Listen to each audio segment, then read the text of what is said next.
ડભોઈમાં doctor Baba Saheb આંબેડકરની 133મા જન્મ જયંતિની ઉજવણી કરવામાં આવી હતી. ડોક્ટર બાબા સાહેબ આંબેડકરની 133મી જન્મજયંતિ આજરોજ ડભોઈ મુકામે ઉજવવામાં આવી હતી. આ પ્રસંગે વડોદરા જિલ્લા ભારતીય જનતા પાર્ટીના અધ્યક્ષ સતીશ પટેલ અને દુર્ગાવતી નગરી ડભોઈના ધારાસભ્ય શૈલેષ મહેતા, સોટા અને ભારતીય જનતા પાર્ટી પ્રદેશ કારોબારી સભ્ય વિનોદ સોલંકી, શશિકાંત પટેલ, મહાસચિવ ડોક્ટર બી.આર.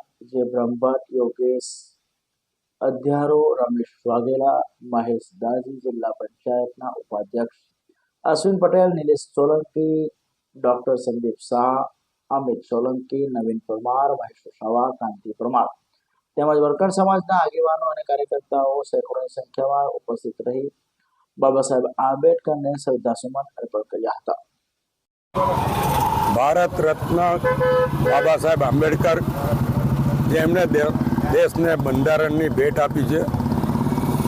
બંધારણનો મુખ્ય હેતુ જીવો અને જીવવા દો, એવા બાબા સાહેબ આંબેડકરનો 133મો જન્મદિવસ આજે સમગ્ર દેશ એમને યાદ કરીને એમનો જન્મદિવસ ઉજવી રહ્યા છે.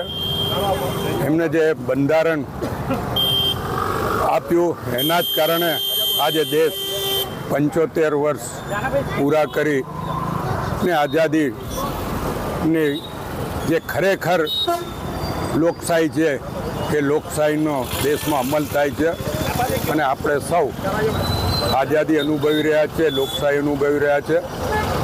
બાબા સાહેબને દિલથી શ્રદ્ધાંજલિ અર્પું છું.